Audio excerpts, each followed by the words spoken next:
Hope everyone's well today. It's Dave. This is Roots of England. Just quickly show you the view I've got at the moment. Today's topic is going to be about corporate culture, how it's infested the West. So obviously I'll be talking about my country, England, or more broadly the UK, and what does that say about who we are? What has it done to communities, to community life, and what are the alternatives? Because I do feel now that the influence of corporate culture it's not just in this country, obviously. If you're watching from America, and I've got a lot of Irish subscribers as well, or any other countries, it's going to be broadly the same to my understanding. But why are corporate entities, why it's so powerful? But even more, actually the question really isn't that I want to answer. The question is, why did community life change so quickly and so fast, and why did so many dive in head first to this exciting new world of sitting in traffic jams for an hour twice a day, to sit in front of a computer, to work for a boss you probably don't like, in a team that's demoralised, in an office that's even more demoralising, for a company that doesn't value you and in which you have no say, only to do it all over again the next day. What's that all about? That is a lot of people's lives. I know that well myself, because I've experienced it myself.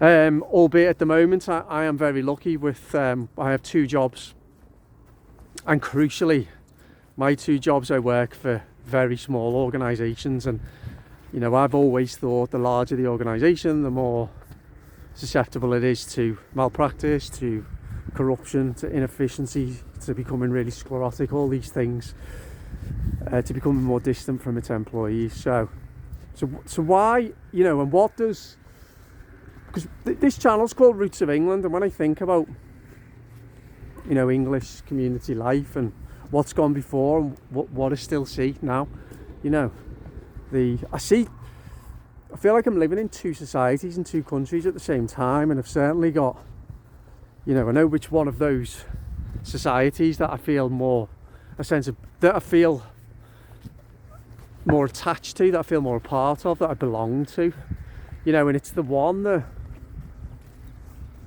one that's focused on community life, on celebrating traditions, on this, give me this any day over being in the rat race in London. I wouldn't do that if you paid me £1 million, not for me. So the rat race, why did so many voluntarily enter the rat race? Why? Yes, there was incentives for people. Yes, society changed in a myriad of different ways. We can talk about all of the changes that have taken place since, say, the end of the Second World War. Obviously I'm going to talk about the onset of corporate culture, the rapid rise of technology, internet and social media, obviously now AI changing things even more quickly. Could talk about female empowerment, third wave feminism, all that, and there's a whole myriad of other factors that have really created this rapid change in my country in the last few decades, as I say, probably since the end of the Second World War. And just to give a bit of context, well, there's been 2 huge changes, and we're now on the advent of there's been 3, and we're now on the advent of the 4th change when it comes to the world of work. So the first was the Industrial Revolution, rapid industrialisation, factories, which were employers for millions and millions of people. In my city, in Liverpool, was the docks, coal mines all over England, all over the UK. So that was the first, and I used to have some really interesting conversations with both my nanas actually, around what life was like, when they were my age or even a bit younger, and the jobs that they used to do. And yes, there is the argument that, well, those jobs were humdrum too, like many office jobs are now, and there's probably a lot of truth in that, but there was a real humility to them.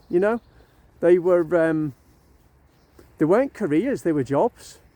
They didn't go to work to compete against their fellow employees for job promotions, or to try and promote themselves with fancy job titles. They went to work to earn a good, honest crust. And I'm not saying a lot of people don't do that now, of course they do, but corporate culture has really, in my opinion, changed the face of society, and it's changed how people act and how they are. I've always found it a strange concept that you change radically when you go into the world of work. You change your values, you change your personality. Obviously we all have to have a persona. The society won't function without that, but I always found that quite bizarre. The second big change was the corporate world becoming increasingly influential. So this is huge banks. The state has grown as the years and the decades have gone by. So when I talk about the corporate world, I'm talking about public and private sector. The nature of jobs changed from, maybe sitting down making something in a factory, or being a cog in a machine to make a piece of machinery or something like that, or to sitting at a desk in front of a computer typing lines on a spreadsheet. Again, I know because I've done it. So very, very similar. But working for organisations that are either form part of the state or are highly influential within that society, nearly always in an unhealthy way, so you can have your own thoughts on who those organisations may be, but essentially what happened is that the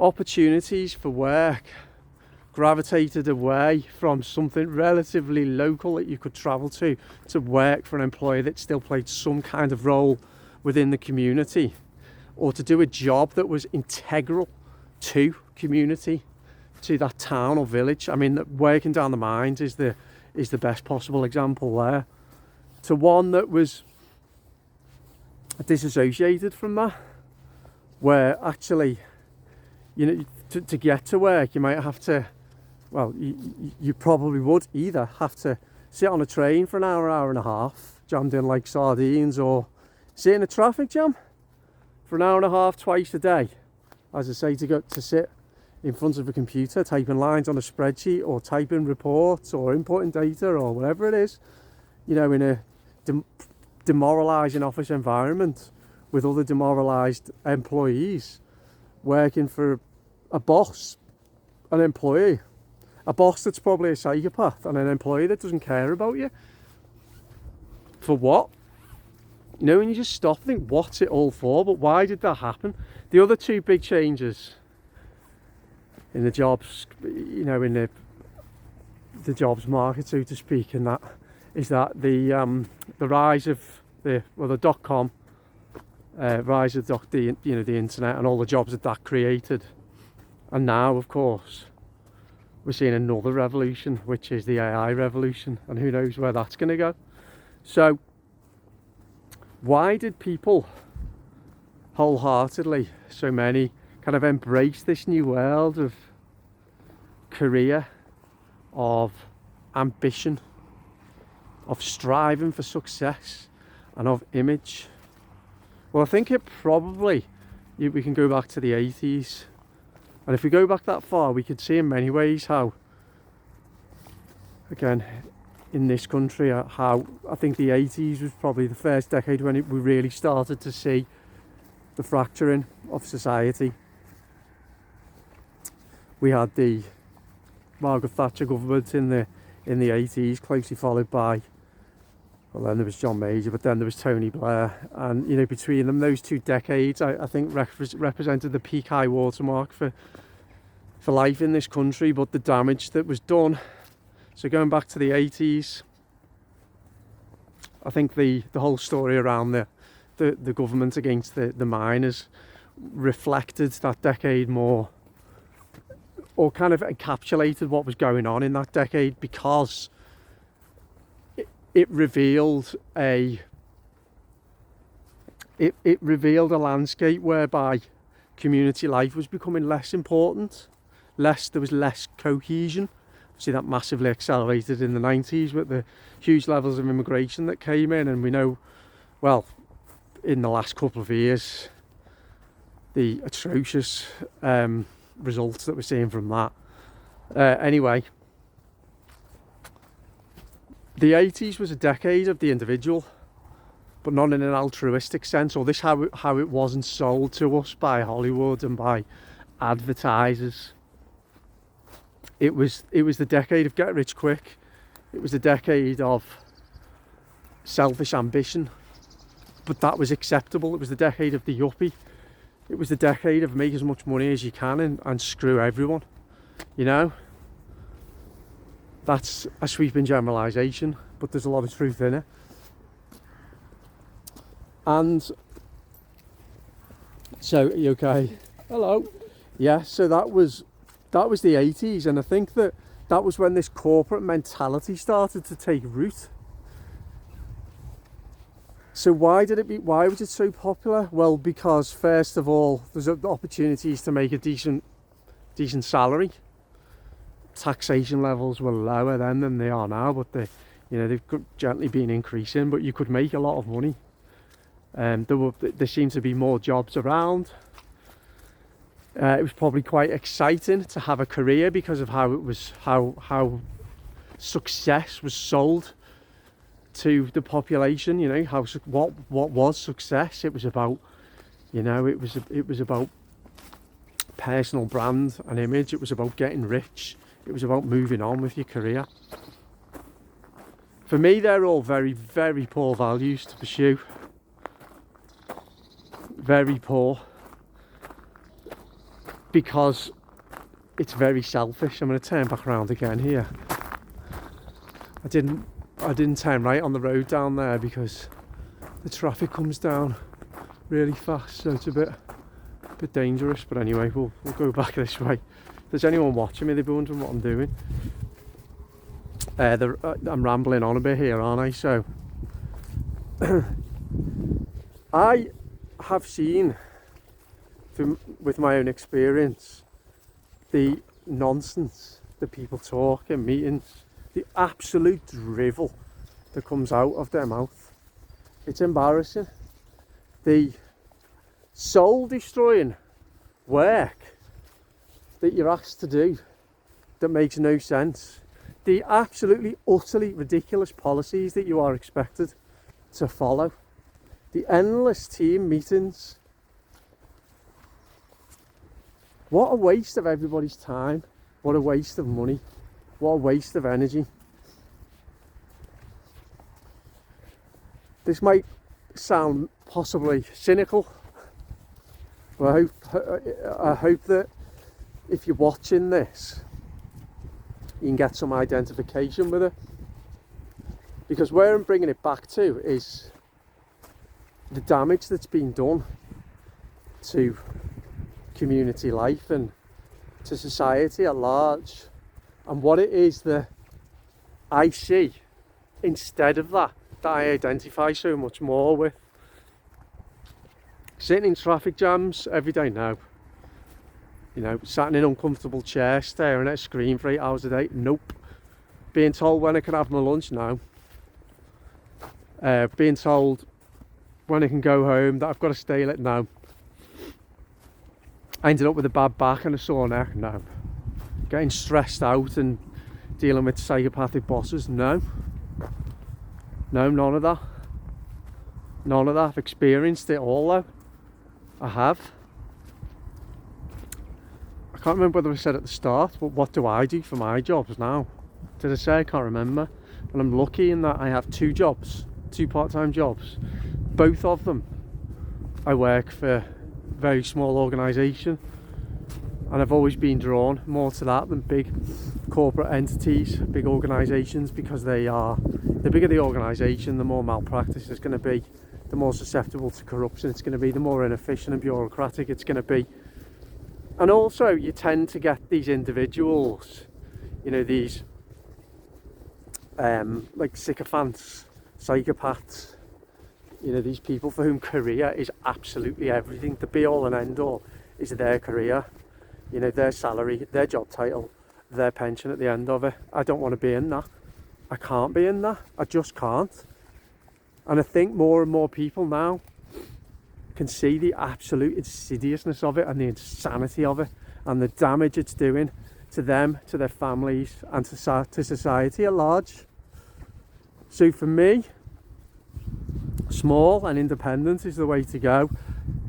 You know, but when you go, how many people, when they step through the doors of their employer, I know a lot of people work from home now, which is something else that, you know, I work from home, which is another massive change.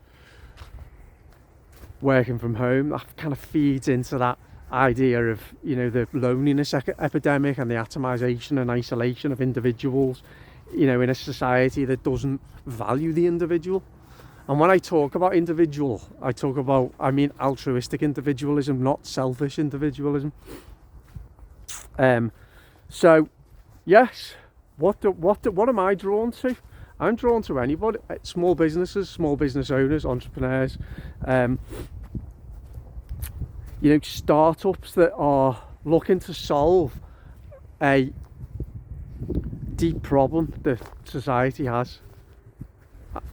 And society in this country where I live has so many unbelievably fiendishly difficult problems to solve now. It really does. And the way to solve those problems is not to continue to just perpetuate them by continuing with the same practices, by feeding the beast. In this case then, by, you know, just continuing on that trajectory of working for these corporate monsters. And again, I can't remember what I've said before, but when I say corporate, I do mean public and private. I'm not making any distinction. For these corporate monsters, you know, for the promise of a big fat pension at the end of it, no, it's insane. So I am drawn to, you know, to creators, you know, to innovators. And here's the really positive news that I want to say now. From what I see, alongside all that what I've just talked about, what I see both in the real world and online is a huge number of small groups that are looking to connect like-minded people around solving a problem. Often the problem that they're looking to solve is a simple one. It's loneliness. It's to solve the problem of loneliness, which is one of our biggest problems that we have now, is how isolated people are. And it's amazing how isolated you can feel even when you're surrounded by people, if what you're doing is lacking any purpose and meaning, you know, and isn't aligned with your values. I see, there's an example I see things like prayer groups, I see litter picking groups, walking groups, nature walks, local history talks. I see all kinds of different things like that, more than I've ever seen. And whilst in and of itself that is a great thing, it's what it symbolises, and what it symbolises is there's so many people who are looking to connect around anything really, for that sense of belonging and connection. So that's the first thing. I also the online world, what do I see? Well, I have a community which is also called Roots of England on a platform called School. I've talked about it before, and it's absolutely incredible. Not my community isn't. Well, I hope it is. You join it. It's free to join for the first 50 people. If you love England and its quiet charms and its beautiful landscapes and feel and nature and its history and heritage, and if you're sick to death of all the doom and gloom, if you are fed up of people talking this country down, if you want to feel some hope, then my community is the place for you. Click on the link in the description or in the pinned comment. But that platform School where I'm hosting my community, it's inspiring a lot of optimism in me, because not only do I see these community initiatives in the real world, I see them online as well. You know, people who are taking it upon themselves, many who have possibly got these jobs that I talked about before that they've ended up trapped in, or you know, they're just trying to pay the bills. Then, and many who are, I don't know what the situations are, but what the idea is that you create the community that you want to see, that you want to be part of, and you invite or attract the right people, the people who resonate on such a, you know, at such a level that they'll join your community, and you build it from the ground up. How amazing is that? How absolutely amazing is that? And it really is incredible. So there are communities across a whole range of interests, topics and passions.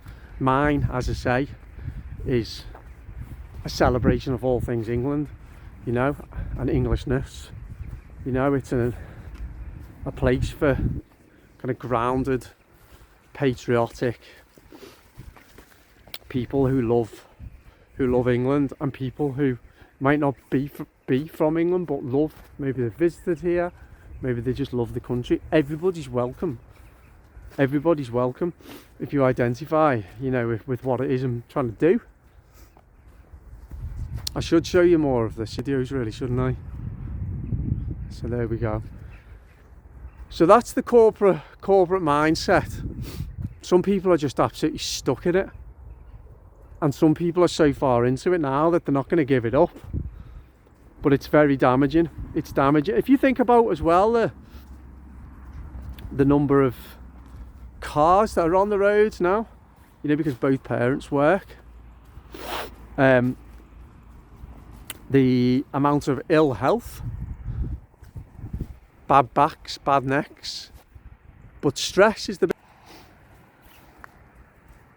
absolutely huge levels of stress in the population, and there's a lot of reasons for that as well, but people's jobs is a massive one. There's a whole number of, again, a lot of these big employers, big organisations, they play by different rules, you know, when it comes to things like tax and, you know, malpractice, things that they can get away with. Many of them, there's no accountability, there's no transparency, there's no justice when there's, you know, criminal practice, you know, criminal negligence and worse. And if people want to hear my views on some of that, then check some of my older videos. I just think, for me, what's so important in life generally, but also when it comes to what it is that I want to do for work, is I want to do something that I genuinely believe in and that I'm passionate about, and something that's aligned and, you know, that my values are central to, really. I can't, and I've never been able to just go and sell my soul under any circumstances. I just can't do it. I just can't do it. There's lines that I have that I just can't cross, you know, and things that I've seen in the last few years that, you know, that people have done in their jobs simply because they've been told to. And that's the level of, you know, blind obedience, the commitment to this trajectory that people are on, that they just can't. And of course now, because